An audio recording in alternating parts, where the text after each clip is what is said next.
one of my favorite football insiders, starting year 27 covering the NFL.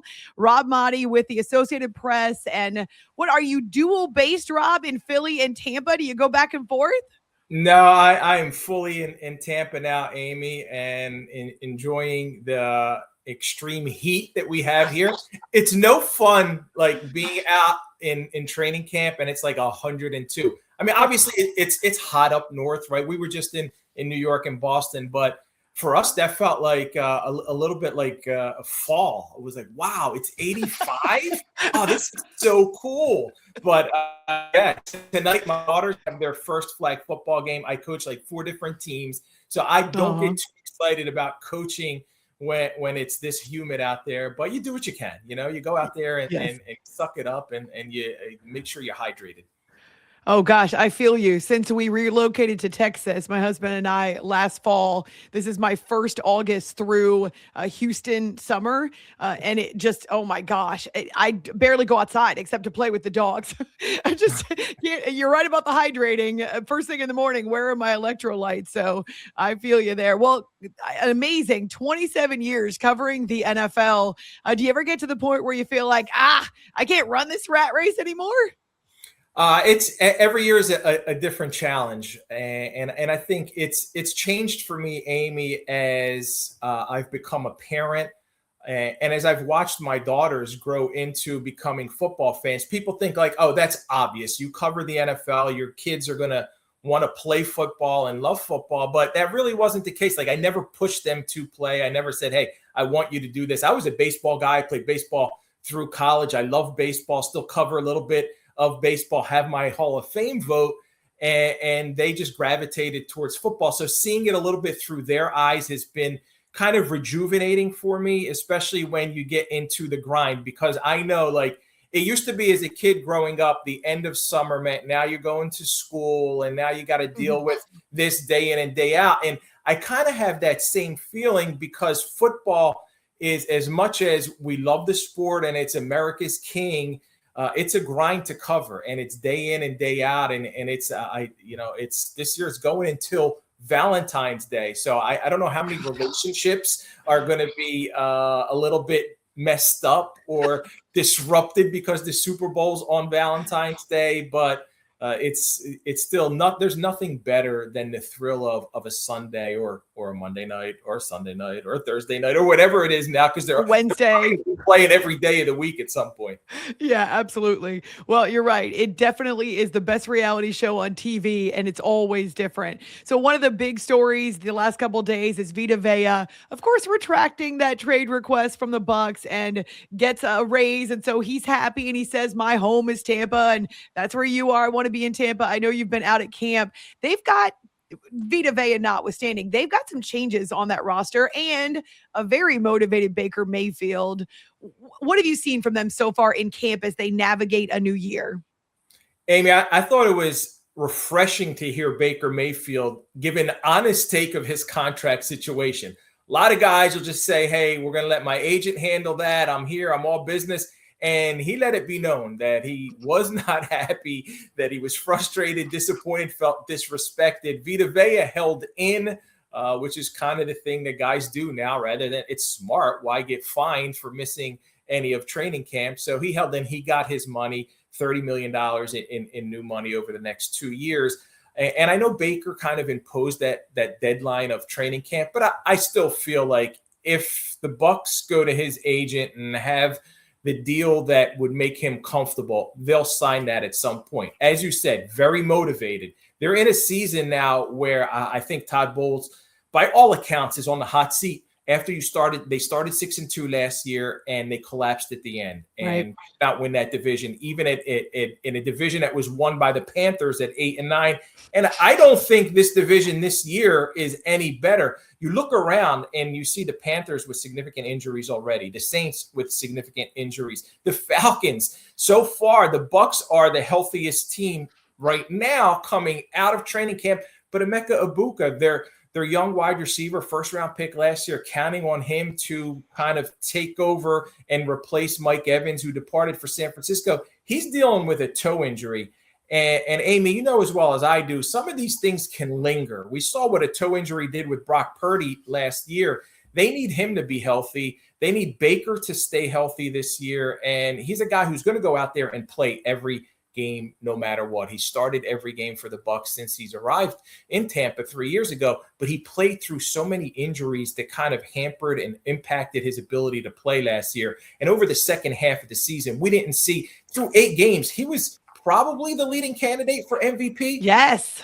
Right. And over the course of all those injuries, the arm, the shoulder, the knee injuries kind of wore him down, and he just wasn't the same guy going out there. So if they can stay healthy with those new additions, as you said, especially kind of revamp that defense, that's kind of been their biggest problem, right? It's odd to say because we've always looked upon Todd Bowles. He's a defensive coordinator, defensive-minded head coach, one of the best coordinators out there. But their area of struggle over the past few years has been their defense. And I feel that it wasn't necessarily Todd Bowles' fault because he just didn't have the pieces in place. And after the season, I recall just giving him that out. Like, hey, you guys struggled on defense. Is it the talent? Is it the coaching? Do you have what you need? And he would not throw Jason Light under the bus, who is one of the better GMs, top GM across the league. But I felt like they didn't have a pass rusher, an edge rusher, somebody who can impact the game by getting to the quarterback. And they kind of got lucky in the draft, and that Reuben Bain fell to them at their spot. And if he can be that guy, and every indication in training camp is he's going to be that guy. Like this guy looks like he wants to wear a gold jacket next week. And he's going to do everything he can to go out there and make that happen. So that could be a big game-wrecking player that they have on that defense that could then there's a trickle effect. When you get a pass rusher, that's going to help the secondary, which has lost some players, and they're still counting on hoping that Benjamin Morrison can show that he can be healthy at some point and get out there. So I think that'll be a big part of it. I do feel like this is a team that's still hovering in that 9, maybe 10 win range. Before we move on to other teams and topics, why do you think the Bucs weren't prepared or ready to give Baker Mayfield a contract that would pay him, whether it's over more than 2 years, or would pay him an average annual value with more commensurate with his peers? It's a great question, Amy. And I think from an organizational standpoint, the Buccaneers have the regime has changed. The Glazer family took over for Hugh Culverhouse at some point, but they take care of their own draft picks, and they've done very well with that, whether it's Levante David, Mike Evans getting a couple contracts, Chris Godwin, Vita Vea now. But there have been some times where they've let some guy, like you go all the way back to Doug Williams, because of the contract dispute. I think at that time might have been something as little as $900,000, which is crazy to think now is pennies to some of these guys.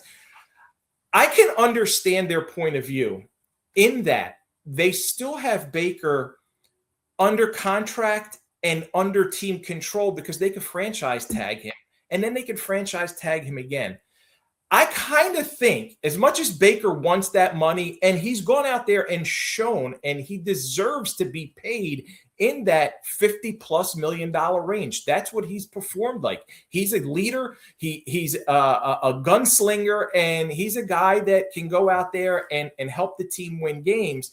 But when you look at it from a team perspective, there have been some teams who've gone out there and given some guys some contracts and regretted them. And big time, right? Especially some quarterback decisions. And they end up eating a lot of dead money. Deshaun Watson was a disaster in Cleveland, and yet he may still win the starting job. Russell Wilson in Denver and all the money they had to eat. Carson Wentz in Philly and all the money that they had to eat. So I can understand a team saying, all right, go out there, play out this season. And if we don't come to that agreement, we're just going to franchise tag him. And then they could do it again the year after that. So this is one of those rare cases where I can see both sides.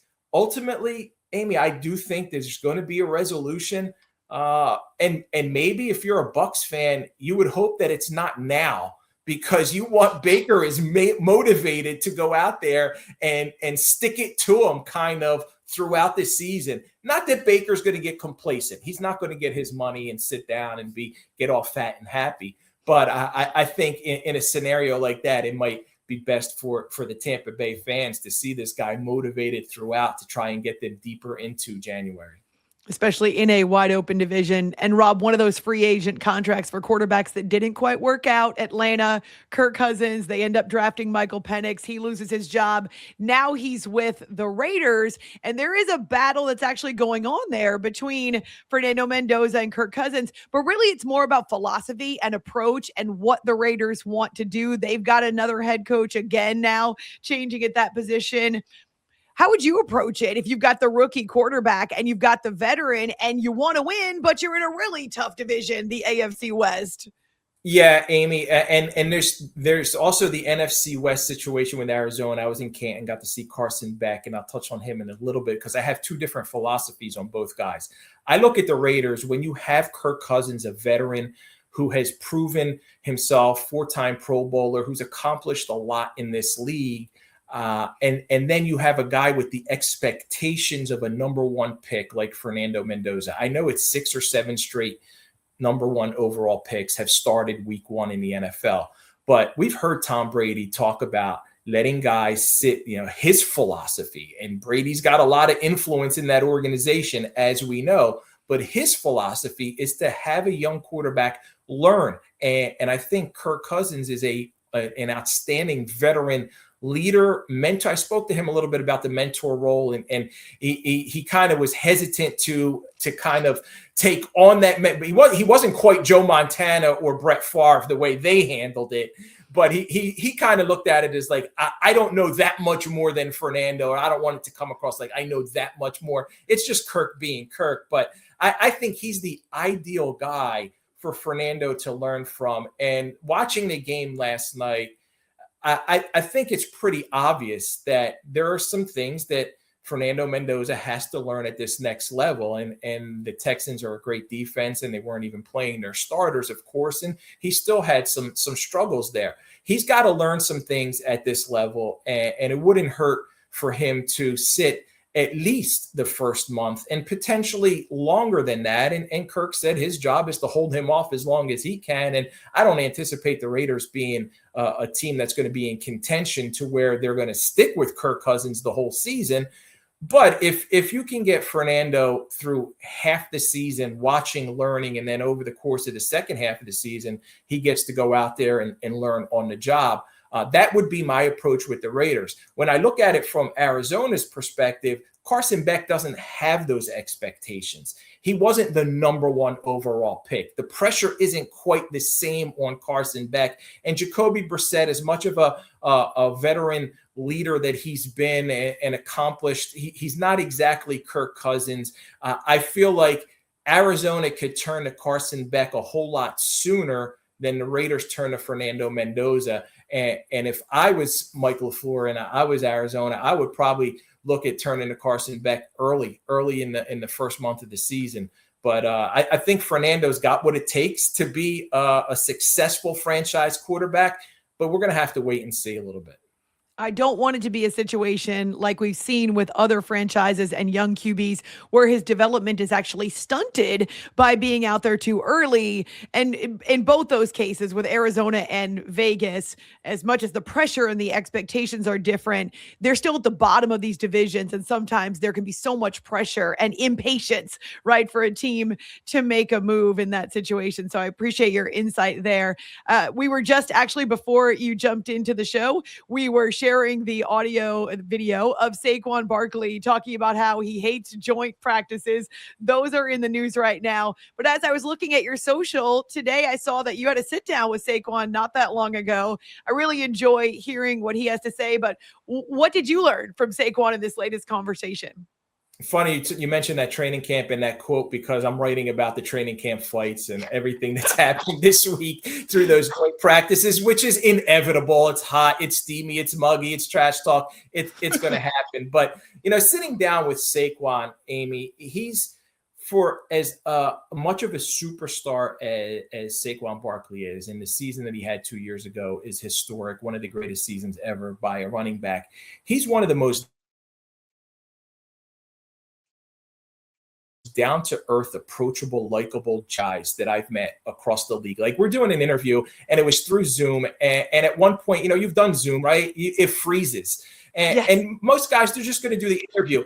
Saquon, he didn't freeze, but he says to me, "Hey, Rob, I know you're recording this. You're frozen on my screen. Do you want me to stop and redo that question and redo that?" Like, those are the kind of things that you appreciate, because, hey, it is a Zoom interview. It is a YouTube show that I'm doing for the AP. So I didn't know that I was frozen. I was frozen. So it's just those kind of about Saquon, and then just the competitor that he is, the player that he is. I know he was disappointed with how things unfolded last season. Everybody was in Philly, and that offensive line was injured and decimated. And when they lose, like, Lane Johnson may be the most valuable offensive lineman in the NFL in decades, because the Eagles record with him and the Eagles record without him is so different. And the run game and everything they do starts with that offensive line. So as long as Lane can stay healthy, he's certainly, we talked about Gold Jackets earlier, he's headed for Canton 5 years after he retires. If he can stay healthy, if that offensive line can stay healthy and together, with Sean Mannion and his new system and Jalen Hurts being under center a little bit more and some more play actions, I think Saquon can get to, I don't know that he's going to break his record of 2,500 playoffs and regular season that he had a couple of years ago. But I think he could be more in that 1,400 yard range than he was last year. And he's determined to do that. And he wants to go out there. Doesn't want to be a 1-year Super Bowl winner. He wants to win multiple Super Bowls, says all the right things. And of course, this is a team that's got to adjust to what it's going to be like now, life without A.J. Brown. And that situation unfolded the way it did, and it was all love. Amy, was all love, right? A.J. this week, I love Philly. I love the team. I love the fans. I love that. Like, he took the high road. I appreciate that. But at some point, A.J., you didn't want to be there. You wanted to be traded. And you can love somebody, but you can have a little bit of resentment or some bitterness or whatever it is. But I did see video yesterday. AJ and Jalen shook hands, and they kind of chatted a little bit. So it took long enough for them to do that. But I anticipate a big year out of the Eagles, a big year out of Saquon Barkley, and I'm excited to see what this new offense is going to look like with Sean Mannion. Yet another division that is generally wide open. And even though the Giants have been at the bottom of that division for quite a few years now, the life that's been infused there and the excitement around John Harbaugh taking over as the head coach, and obviously seeing if Jackson Dart can be a consistent future franchise QB. So, Rob, you mentioned Canton a couple times, and to throw you a curveball because I'd like your perspective on this. Roger Craig shares that he has dementia. Of course, he's all love for football. He was so gracious and he was so open and honest in his speech that he had taped. What should football's response be to this Hall of Famer, this iconic player that they've had in their history, sharing on that very magnified stage, that this is a byproduct and that the NFL kind of needs to be paying more attention to it? It's the reality of a violent sport, Amy. And I don't know what more can be done outside of turning the NFL into flag football, because it's such a violent sport, and they've tried to do, and they continue to do as much as possible, new helmets, improved helmets, changing the rules, changing the safety protocols, making it so to where defensive players now don't necessarily always understand what a tackle is, right? So you've got all of these components, yet the harsh reality of football is the violence. And Roger Craig played in an era where you couldn't go, and I know he's a running back, but he was a running back who was a terrific pass catcher, first thousand guy. If you were a receiver, you feared going over the days. And it's different now, where guys don't have to have that fear. And that's why we're seeing receiving and passing yard totals and all of that continue to rise and rise and rise. But I feel that the NFL has tried to evolve, that they've continually attempted to alter the rules, the safety protocols, whatever they can do.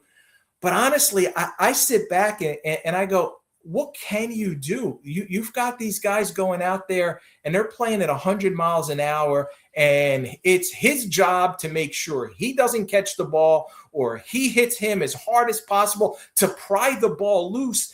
And guys are going to get hit and guys are going to get hurt. And it's the sad reality of it. And I just don't know what is going to look like in the future, because there are so many people who are concerned about it, and rightfully so. And then you hear about, obviously, the NFL has thrown full support behind flag football, and it's a thriving sport. I know it. I live it. I coach it. I see it. It's an Olympic sport.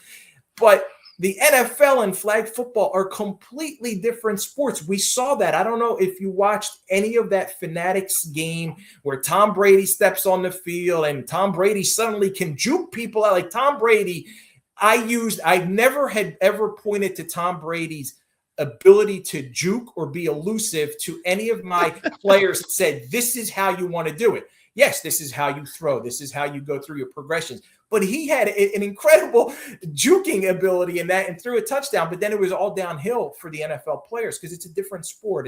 And the guys who play for Team USA have kind of, they know it. They've played it and they excel at it. So that's why, it's another reason why I don't think NFL players now need to be in the Olympics. They don't need them. They need time to get acclimated. But I'm going way off topic here. But those are two different sports, and people are not going to be happy if the NFL continues to trend toward being more of a flag football. They want to see the hitting. They want to see the violence. And unfortunately, I don't think Roger Craig is the last case that we're going to hear about. And we've heard about so many others and so many different issues that have arisen because of it. And the mental health surrounding these players is such a big topic, and one that's near and dear to my heart. And I know the NFL is trying to do a lot more when it comes to mental health too, as well.